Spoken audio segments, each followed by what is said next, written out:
Barangay Love Stories. Love Stories.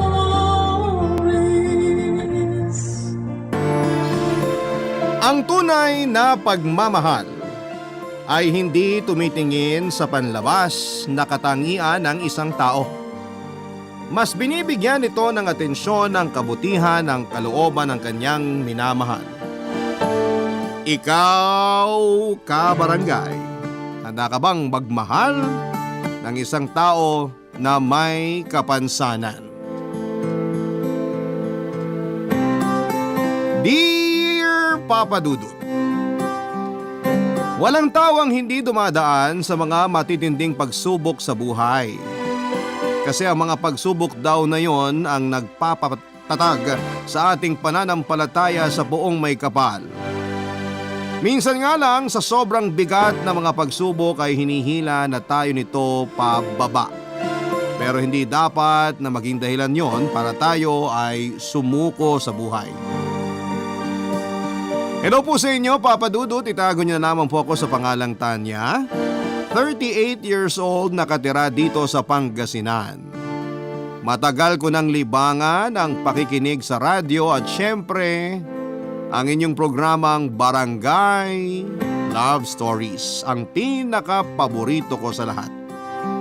Sobrang nakaka-inspire kasi ang mga kwentong inyong binabasa.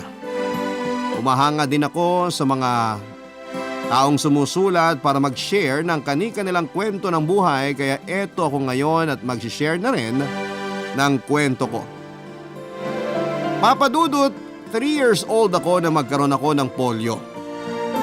Hindi na ako naipaggamot pa ng mga magulang ko dahil gipit din sila sa pera. Hanggang sa lumaki na nga ako habang ang kaliwang pa ako ay nanatiling maliit na lamang. Palagi tuloy akong may saklay para hindi ako gaanong mahirapan sa paglalakad. Naging tampulan din ako ng tukso ng mga kalaro at kaklase ko, Papa Dudut. Pero palagi rin namang nandyan ang kapatid kong si Kuya Joey para ipagtanggol ako. Siya na rin ang naging kasama ko hanggang sa mamatay na ang mga magulang namin, Papa Dudut.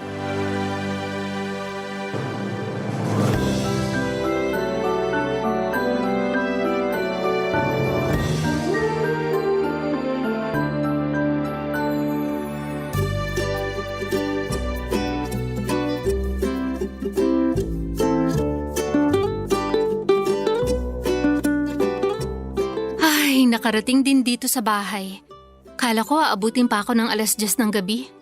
Mabuksan na nga tong pinto na makapasok na ako sa loob. Huh? Nakalak pala to. Baka tulog pa si Kuya Joey kasi hindi ko nasabing late ako makakauwi.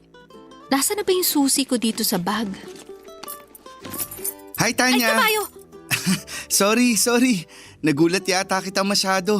Muntik mo na tuloy mabitawan tong saklay mo. Karding, ikaw pala yan! Nakakainis ka! Aray! Ang lakas naman ng hampas mo sa balikat ko. Ay sorry, napalakas pala. Ikaw naman kasi. Alam mo naman magugulatin ako tapos bigla ka pang susulpot dyan. Hindi ko naman talaga sinasadya. Ewan ko sa'yo. Wala ka rin duty ngayon sa pawn shop? Wala. Iba yung secure na naka-duty doon ngayon. Kaya pareho kaming off-duty ni Joey. Ah, si Kuya Joey nga pala ang kailangan mo, no? Teka, bubuksan ko lang tong pinto kasi baka tulog pa yun sa kwarto niya. Tatawagin ko na siya para makausap mo. Naku, wag na. Hindi naman kasi siya yung pakay ko dito sa inyo. Ha? Hindi si Kuya Joey? Eh sino? Ikaw, Tanya. Ako? Bakit ako? Kasi, Kasi? Iaabot ko lang tong ulam na dala ko. Eto, nasa loob nitong paper bag. Wow naman! Medyo mabigat ang paper bag ah. Parang ang daming laman na pagkain ito. Hindi naman masyado. Sakto lang. Fiesta kasi ngayon dun sa amin, kaya ayan, nagdala ako ng pagkain dito. Kasi hindi kayo nakapunta ni Joey. Nabanggit nga ni Kuya Joey na fiesta ngayon dun sa inyo. Tinanong niya kung gusto ko raw na samahan siya doon. Pero may trabaho ko sa factory, kaya sabi ko hindi ako pwede. Hindi na rin pala siya tumuloy na pumunta sa inyo? Salamat nga pala dito. Oh, Tanya, nandiyan ka na pala. Sorry, naila ko pala tong pinto. Ayos lang, Kuya Joey. Oh, Carding, anong ginagawa mo dito? Nagdala lang ako ng pagkain para sa inyo ni Tanya kasi hindi na kayo nakapunta sa bahay namin. Oo nga, pasensya na ah. Napasarap kasi ang tulog ko. Kaya tinamad na rin ako umalis ng bahay. Lika, pasok ka muna. Hindi na, aalis na rin ako. Dinala ko lang talaga yan. Sige Tanya, mauna na ako. Okay, ingat ka. Salamat ulit. Halika na dito sa loob, Tanya. Sakto kasi luto ng sinaing ko. Kaya sabay na tayong kumain. Sige, Kuya Joey.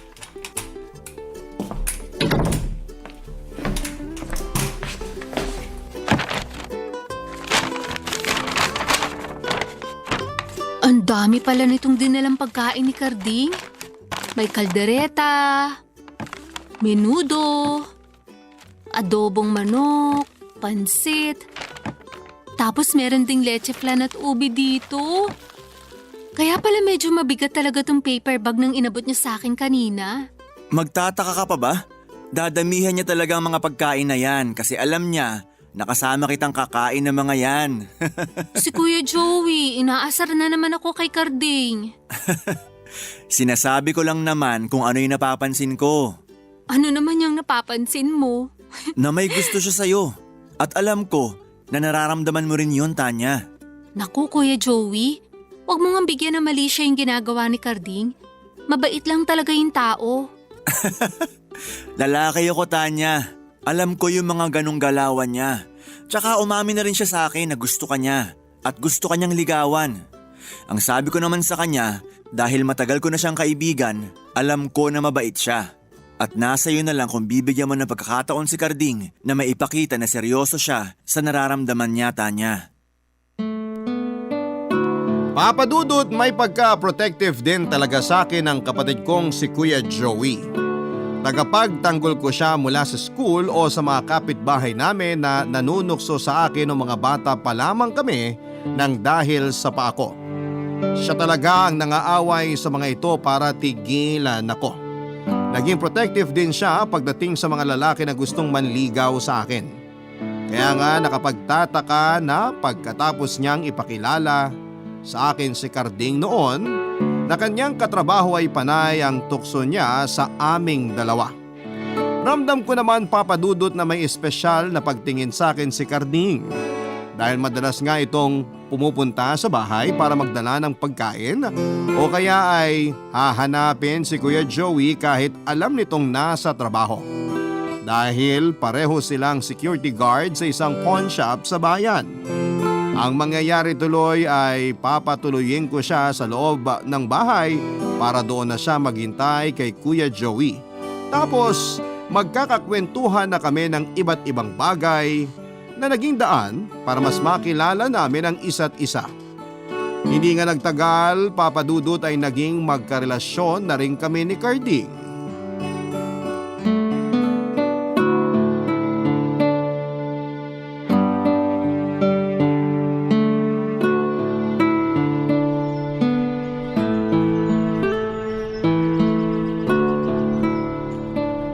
Ganda talaga dito sa park, no?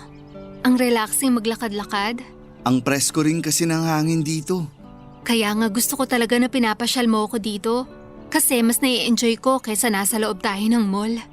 Upo muna tayo sa banda ron. Sige, sakto may mahabang upuan doon.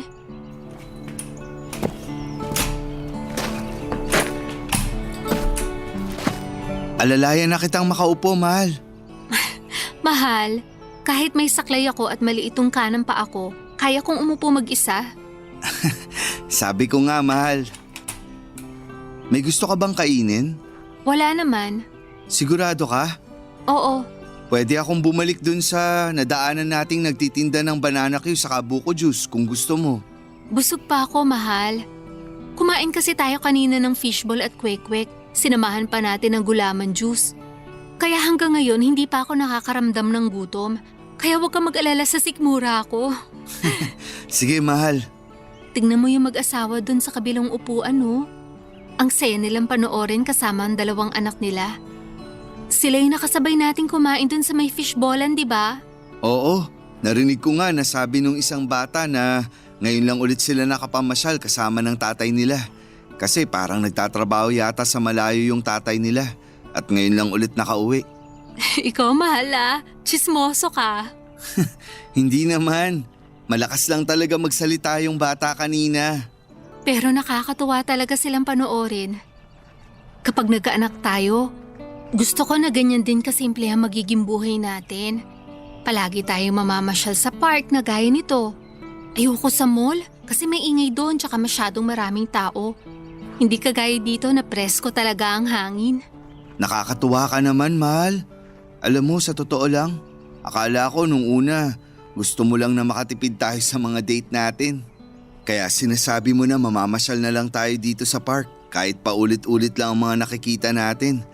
Yun pala, totoong nag-e-enjoy ka dito. Sobra ako nag-e-enjoy dito kasi pakiramdam ko, totoong saya yung nakikita ko sa mukha ng mga taong nandito. Yung saya na hindi matutumbasan ng kahit na anong halaga ng pera. Yung saya na mararamdaman mo lang kapag kasama mo ang mga taong mahal mo. Kagaya ng pamilya na yan, wala silang kahit na anong dalang mamahalin na laruan o gamit. Magkakasama lang sila pero bakas sa mga mukha nila na sobrang masaya sila. At gusto ko maging ganun din ang pamilya na bubuuin natin sa hinaharap. Bakit hindi ka na nagsalita dyan, Carding? Tapos grabe ka pa makatitig sa mukha ko. Wala lang. Naisip ko lang kasi na ang swerte talaga ng mga magiging anak natin kasi ikaw ang nanay nila. Ay naku, binubola mo pa ako. Hindi ah, totoo yung sinasabi ko. Sobrang swerte ko sa'yo. Mahal, birthday pala ni Mama sa susunod na linggo. Isasama kita sa bahay para maipakilala na kita sa kanya. Ha? Pwede bang sa ibang araw na lang? Mahal, matagal na kitang gustong ipakilala kay Mama. Ilang buwan na tayong magkarelasyon pero ni minsan, hindi pa kita nadadala sa bahay para makilala mo siya. Saka, matagal na rin kitang naikukwento sa kanya. Matagal ka na rin niyang gustong makilala. Kaya pumayag ka nang isama kita sa bahay. Huwag kang mag-alala, mabait si Mama at sigurado ako na magkakasundo kayong dalawa.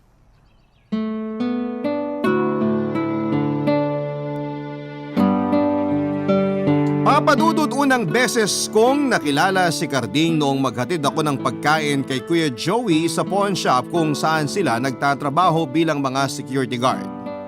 At nang ipakilala siya sa akin ng kuya ko at nag-shake hands kami, ay hindi niya kaagad binitawan ang kamay ko at grabe ang titig niya sa mukha ko.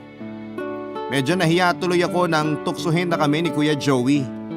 Binitawan na rin ni Carding ang kamay ko habang ramdam ko ang pag-init ng pisngi ko. Mula nga noon ay gumawa na ng paraan si Carding para mapalapit siya sa akin. Noong una ay ayoko talaga siyang i-entertain. Kasi takot ako na magtiwala sa lalaki at pumasok muli sa isang relasyon. Takot akong umasa at masaktan.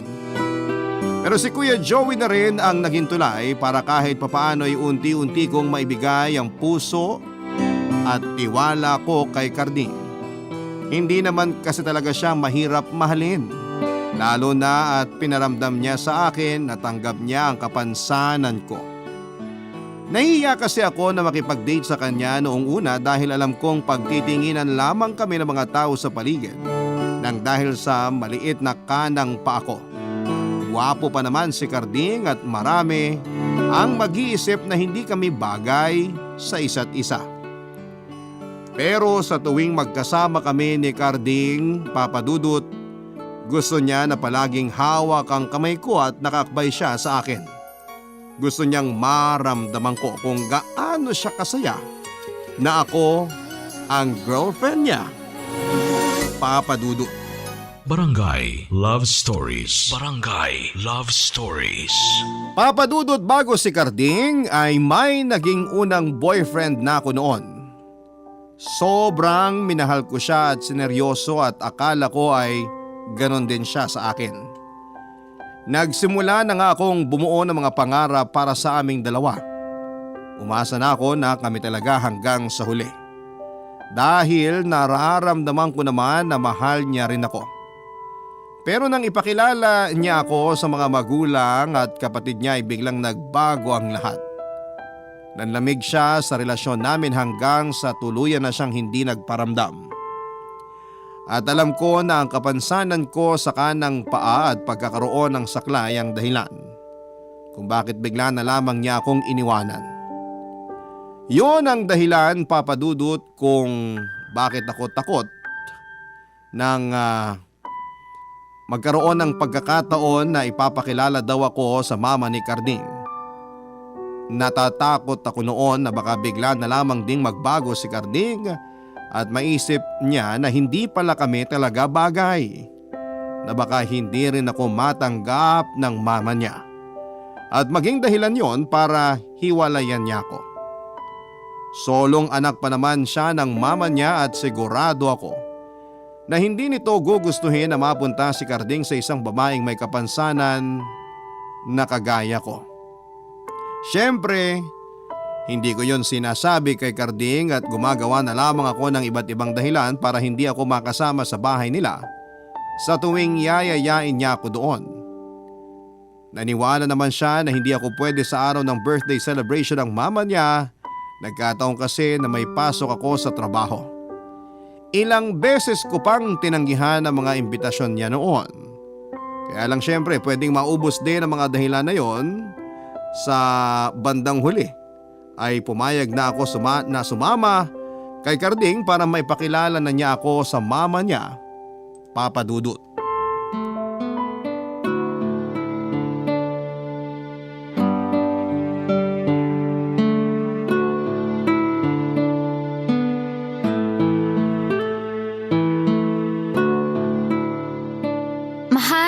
Tikman mo nga tong sarsa na menudo ko kung sakto na ang lasa.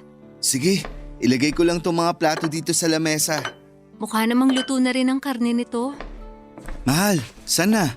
Eto oh, tikman mo na tong isang kutsara ng sarsa na may kasamang maliit na karne ng baboy. Hindi na masyadong mainit yan, mahal. Masarap. Talaga? Okay na ba? Oo, saktong-sakto ang pagkakaluto mo ng karne ng baboy. Saka sobrang sarap nitong sarsa ng menudo. Hindi mo ba ako binubola, ha? Nagsasabi ako ng totoo, mahal. Sigurado akong magugustuhan ni mama tong niluto mo. Favorite pa naman niya tong menudo. Sana nga magustuhan niya rin kasi baka mamaya magkaiba kayo ng panlasa. Nasaan na nga pala siya? Pauwi na rin yun. Ang sabi naman niya, hindi siya gagabihin sa bahay ni na tita. Ay nako, Si mama na yun. abutan pa ng ulan sa Mahal, labas. kinakabahan ako. Mabait si mama, kaya relax ka lang, mahal. Carding, nakapagluto ka na ng hapunan? Ang lakas kasi ng ulan kaya hindi na ako nakadaan sa karinderya. Oh, may bisita pala tayo. Ma, si Tanya, girlfriend ko.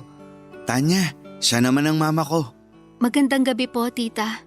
Magandang gabi rin sa'yo. Nagluto po si Tanya ng paborito niyong pork menudo. Maupo na po kayo, kasi nakapaghain na rin po ako. Yung ulam na lang po ang ilalagay ko sa lamesa. Okay. Alalayan na kita, mahal.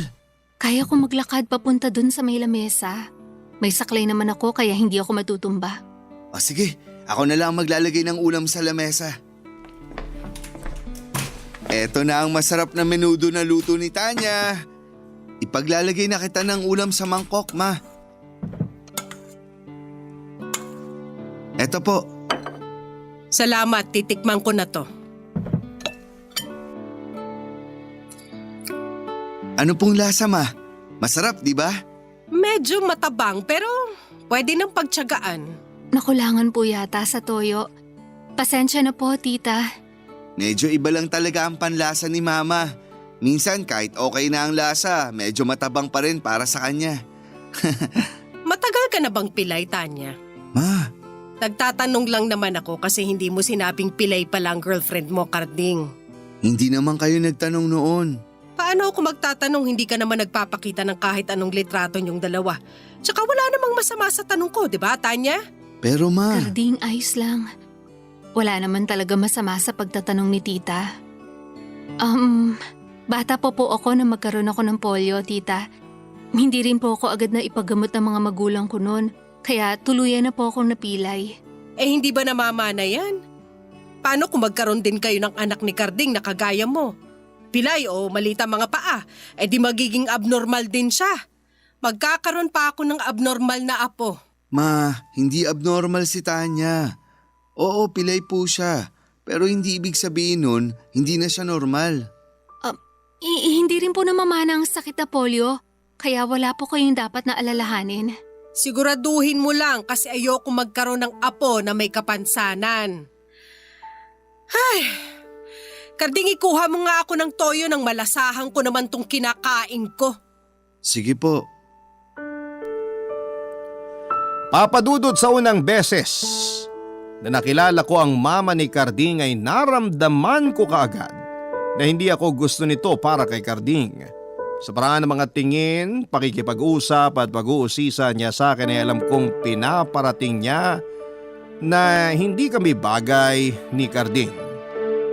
Nang maihatid ako ni Carding sa bahay namin ay humingi naman siya ng pasensya at sinabi niya na ganun lang daw talaga ang mama niya. May pagkasuplada at mataray sa unang beses na makilala nito ang isang tao. Pero sigurado naman daw siya na nagustuhan ako ng mama niya. Hindi ko sinabi sa kanya pero sigurado rin ako na kabaligtaran noon ang totoong nangyari.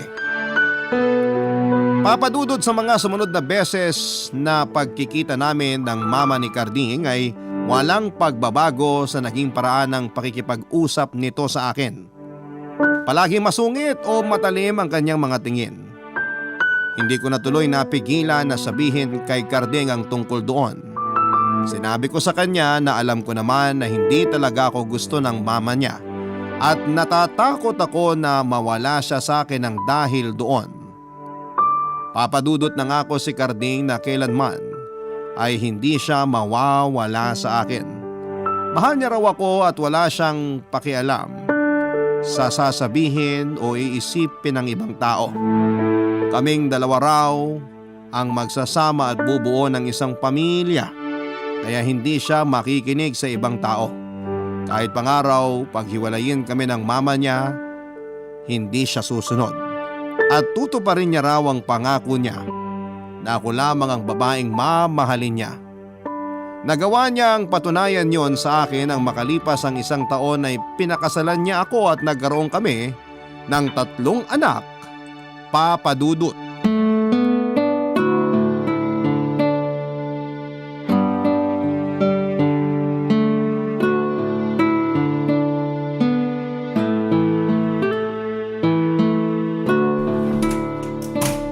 Grabe, nakakapagod maglaba. Buti na lang at hindi masyado mainit ang panahon. Makaupo nga muna dito sa sofa na matiklop ko na itong mga tuyong damit dito.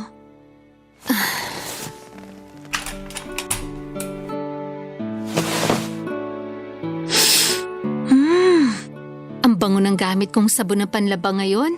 Hindi amoy kulob ang mga damit namin, lalo na tong uniform ng mga bata. Hello, mahal. Oh, mahal! Akala ko mga hapon ka pa makakauwi mula dun sa bahay na kumpare. Nalasing kagad si kumpare kaya ayun, umuwi na lang din kami. Kasi nakakaiya naman kay kumare na kami na lang ang aasikasuhin niya. Grabe naman kasi yan si kumpare. Kapag birthday niya, ang lakas magyaya ng inuman. Pero siya naman tong pinakamabilis na malasing sa inyo. Yan din ang sabi ko sa mga kasama namin kanina. Kaya ako na rin ang nagyayang umuwi na lang kami. Pinagpapawisan yung leeg mo, mahal. Katatapos ko lang din kasi maglaba. Mukhang masyado ka napagod. Hindi naman. Mabuti nga at hindi masyado mainit kanina nung naglaba ako sa may likod ng bahay. Mas mainit pa dito sa loob ng bahay. Tulungan na nga kita dyan sa pagtitiklop mo ng mga damit natin. Wag na. Matatapos na rin naman ako dito. Sige, ako na lang ang magluluto ng ulam natin para sa tanghalian. Sigurado ka? Oo naman. Bakit mo naman natanong yan? Wala lang. Baka kasi lasing ka na rin kagaya ni kumpare at masira pa ang lasa ng ulam na lulutuin mo. Grabe naman. Wala ka bang tiwala sa akin? Medyo wala, mahal. Baka lang kasi masayang pa yung lulutuin mong ulam kapag hinayaan kita sa kusina. Kaya ako na lang ang magluluto pagkatapos ko dito. Kaya kong magluto, mahal. Pero kung mapilit ka, sige, ikaw na lang. Ewan ko sa'yo. Nasaan ang mga bata at kayong dalawa lang ang nandito sa sala? Ma, mano po? Kaawaan ka ng Diyos.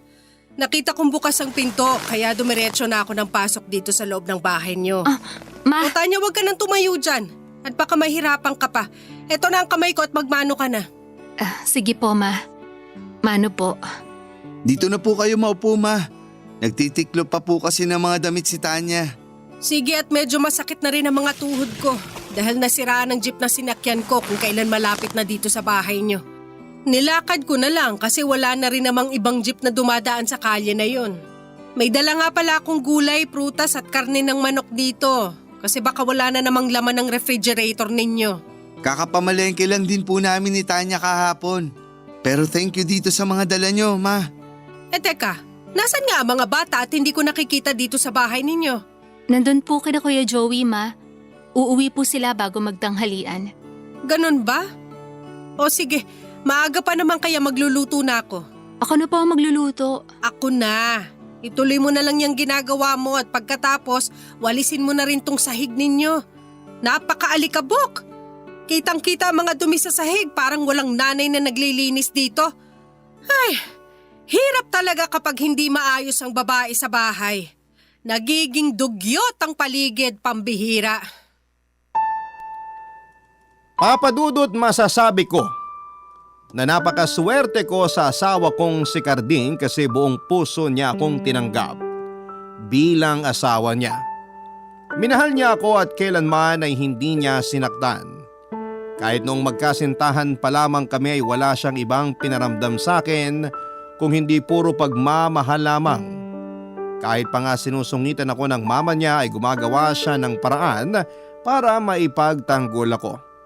Siyempre ayaw naman niyang mabastos ang mama niya, kaya naman pinapakiusapan na lamang din niya ako na pagpasensyahan ito kasi tumatanda ng araw. Hindi ko talaga akalain noon na darating ang araw na magpapakasal kami ni Carding, Papadudot. Magkasama pa nga kami ni Carding noong ipaalam niya yon sa mama niya. At grabe ang naging pagtutol nito. Ilang beses na tinanong ng mama niya kung sigurado na raw ba si Carding sa desisyon nito. Kung sigurado na raw ba ito na pakakasalan ng isang kagaya ko. Doon na nagsalita si Carding sa kauna-unahang pagkakataon. Mahinahon ng boses niya nang sabihin niya sa mama niya na wala namang mali sa akin. Mahal niya ako at pakakasalan niya ako sa ayaw at sa gusto ng mama niya. Naluha ako noon dahil mas naramdaman ko ng mga oras na yon ang pagmamahal niya sa akin. Papadudot. Barangay Love Stories. Barangay Love Stories. Papadudot sa kabilangan ng labis na pagtutol ng mama ni Carding sa kasal namin, tinuloy pa rin ni Carding ang pagpapakasal sa akin at bumukod na nga kami ng bahay. Umupa kami ng bahay na hindi kalakihan pero sapat lamang sa pamilya na plano naming buuin noon. Ilang taon nang lumipas ay nabigyan nga kami ng 3 anak. May sarili na ring pamilya noon si Kuya Joey at ng mga panahon na yon ay wala na akong mahihiling pa. Kasi masasabi ko na sa wakas ay natagpuan ko na sa piling ni Carding ang totoong pagmamahal. Pareho naming pinagsusumikapan na maibigay ang pangangailangan ng aming mga anak. Kaya lang, Papadudot, ay dumating ang panahon na kinailangan naming dumaan sa isang matinding pagsubok. Nagkaroon ako ng sakit sa bato at naoperahan. Dahilan yon para mahinto ako sa pagtatrabaho. Nagkasakit din noon ng hika ang bunso naming anak kaya may mga gamot at vitamins kami na kinailangang bilhin para sa kanya. At ang lahat ng gastusin na yon para sa aming pamilya ay sinalo ng asawa kong si Carding, Papadudot.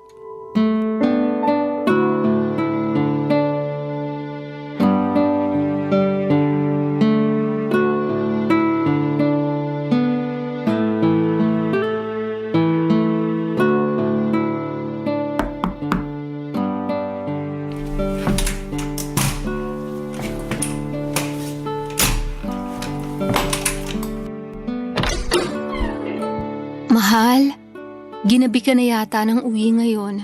Oo nga eh. Nag-meeting pa kasi kami kanina. Gusto mo bang kumain na o magpapahinga ka muna? Magpapahinga muna ako dito sa sofa. Nakakapagod kasi ang traffic sa bayan kanina. O sige, tatabihan na lang din muna kita. Mahal, kinausap nga pala ako ng manager namin.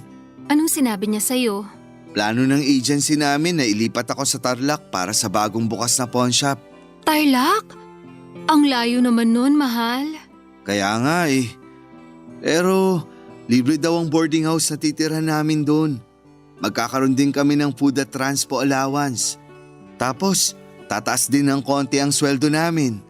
Kaya nga gusto ko na sanang pumayag sa paglipat sa akin ng agency sa Tarlac. Pero ang layo kasi nun, mahal. Mapapalayo ka sa amin ng mga bata.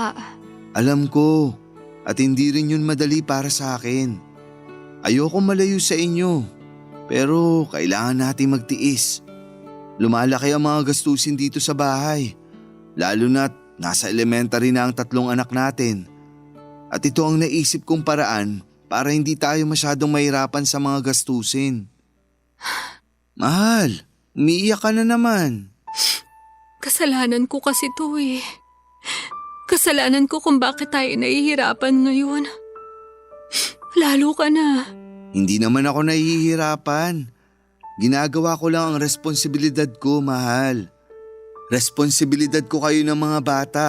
Bilang ako ang padre de pamilya sa bahay na to. Pero gusto ko pa rin na makatulong. Gusto kong patunayan sa mama mo na hindi totoo ang sinasabi niya na wala akong silbi sa buhay mo. Mahal, dati ko pa sinasabi sa'yo na hindi mo kailangang pakinggan ang mga sinasabi ni mama. Pagpasensya mo na lang kung minsan masasakit ang mga salita na lumalabas sa bibig niya. Ang mahalaga naman na ipapakita natin sa kanya na kaya natin bigyan ng maayos na buhay ang mga anak natin. Kaya nating maging mabuting magulang sa kanila. Kaya wala na tayong dapat pang patunayan kay mama o sa kahit na sino pang tao sa paligid natin. Karding, ni minsan ba sa buhay mo may parte na nagsisi ka na pinakasalan mo ko? Kahit kailan, hindi ako nakaramdam ng kahit na anong pagsisisi. Talaga? Oo, kasi mula nung makilala kita, alam ko na kaagad sa sarili ko na ikaw ang babae na gusto kong pakasalan at makasama habang buhay. Kahit na hanggang ngayon hindi pa rin ako tanggap ng mama mo. Palagi kong sinasabi na wala akong pakialam sa sinasabi ng ibang tao. Isa lang naman ang mahalaga sa akin, yung tapat na relasyon natin sa isa't isa. Tanya, ikaw yung babae na matagal ko nang pinagdarasal sa Diyos na dumating sa buhay ko. Ikaw ang nag-iisang babae na paulit-ulit kong ipagdarasal na makasama ko pa ng mas matagal. At ikaw lang ang babaeng mamahalin ko hanggang sa huling sandali ng buhay ko. Papadudot nang huminto ako sa trabaho na guilty talaga ako noon.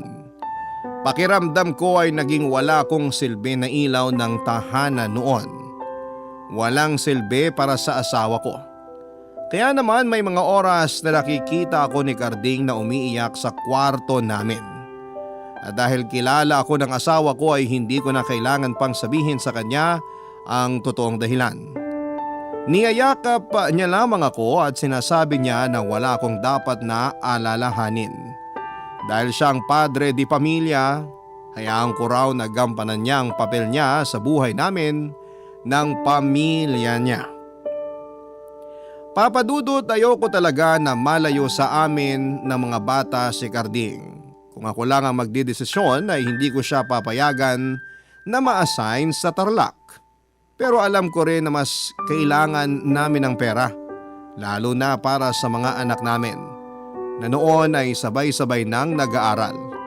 Ayaw naman naming humingi ng tulong sa mama ni Karding at ayaw naming iasa sa ibang tao ang pangangailangan ng pamilya namin.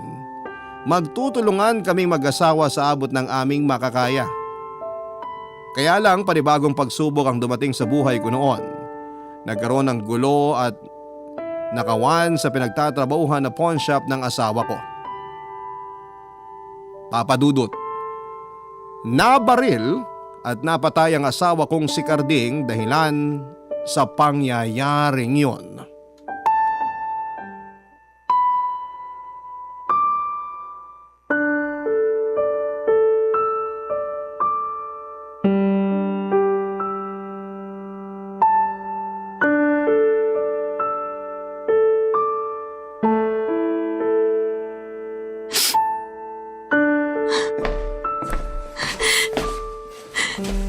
Tanya, eto ang kape oh.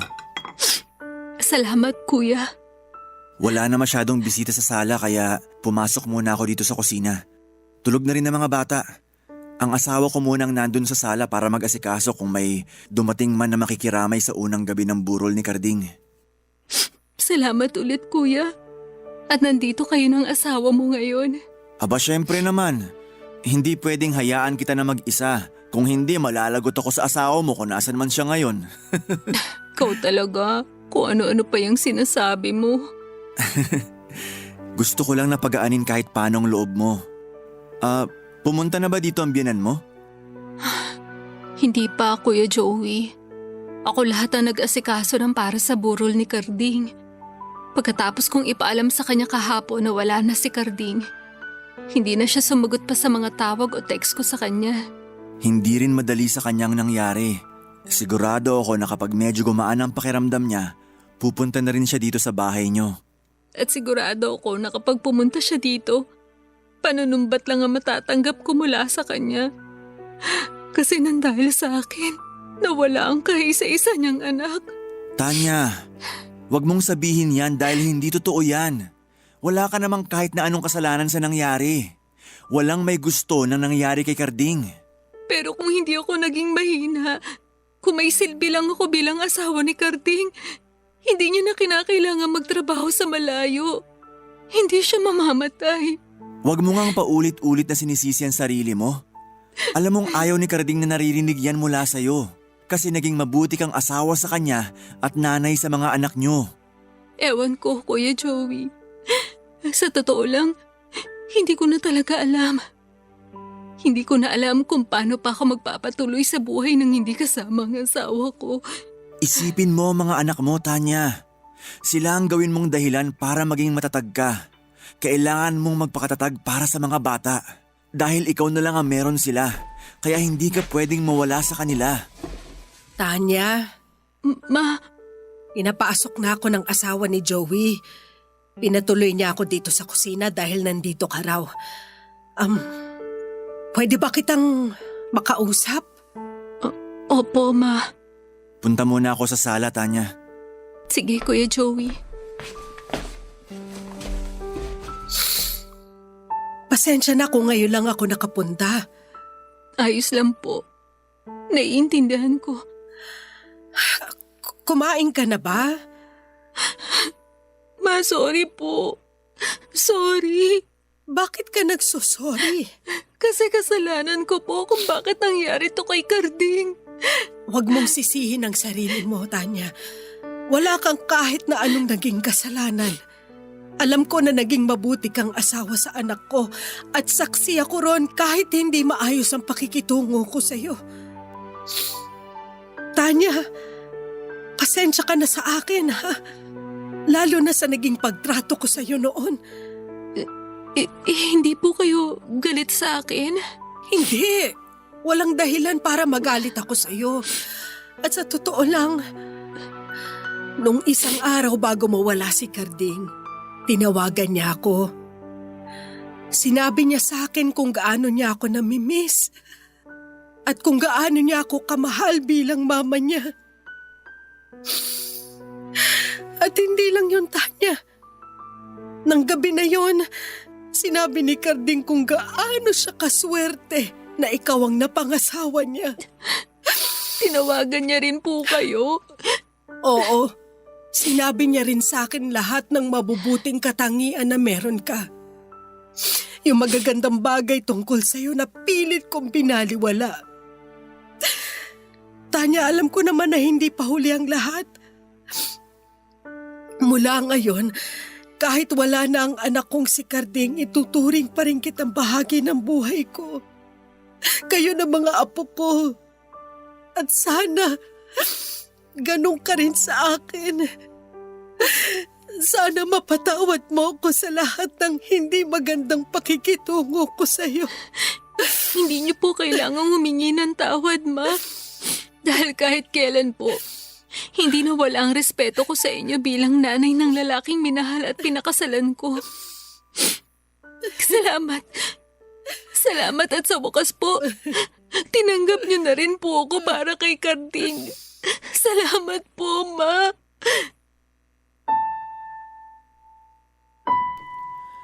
Papa Dudut, bago pa umalis si Carding sa bahay para magtrabaho sa Tarlac ay ilang beses ko pa siyang kinausap kung hindi na ba talaga magbabago ang isip niya.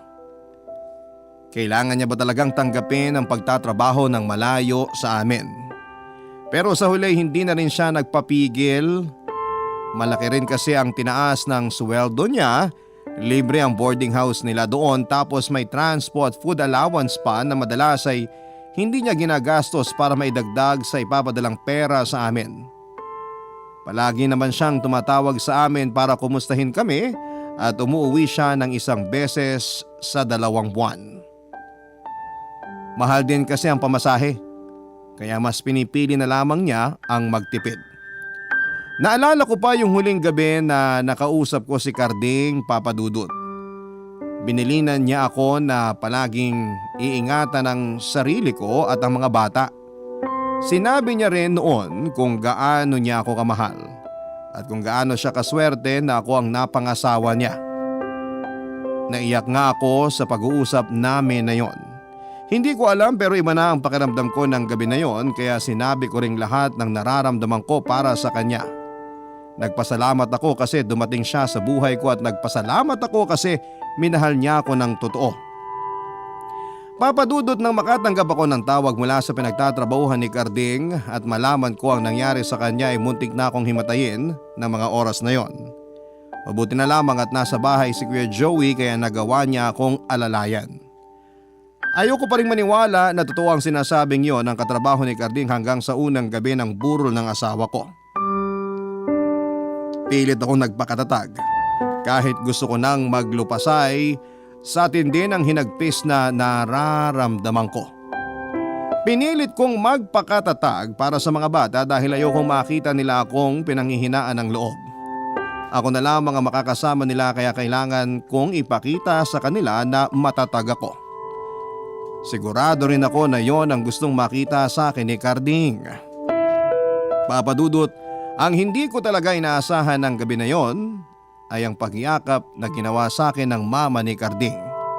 Ang akala ko talaga noon ay galit at sumbat ang ibibigay niya sa akin. Akala ko ay sisisihin niya ako sa pagkamatay ng asawa ko. Dahil sa totoo lang ay may parte sa akin ng sinisisi ko ang sarili ko dahil sa pagkawala ni Carding. Inisip ko na ako ang may kasalanan kung bakit siya nawala. Pero hindi yon ang pinaramdam ng biyenan ko. At napagtanto ko noon sa huling sandali na gumawa ng paraan ng asawa ko para magkaayos kami ng mama niya. Papa Dudut, ngayon ay nasa poder na kami ng mama ni Carding. Nagtatrabaho na rin ulit ako at nagtutulungan kami sa mga gastusin. Hanggang sa mga oras na ito ay ramdam ko na binabantayan pa rin kami ni Carding at gusto kong ipakita sa kanya na kailanman hindi mawawala ang pagmamahal ko kaya hindi na ako muli pang nag-asawa. Kahit pa nga may sumusubok na manligaw sa akin, maraming salamat po pala kung sakali man na mapili po ninyo ang sulat ko. At sana po'y nakapag-iwan po ito ng inspirasyon sa ating mga kabarangay. Hanggang dito na lamang po, Papa Dudut. Ang inyong forever kapuso at kabarangay, Tanya. Nagustuhan ng iyong napakinggan? Ituloy yan via live stream sa www.gmanetwork.com/radio. Barangay LS 97.1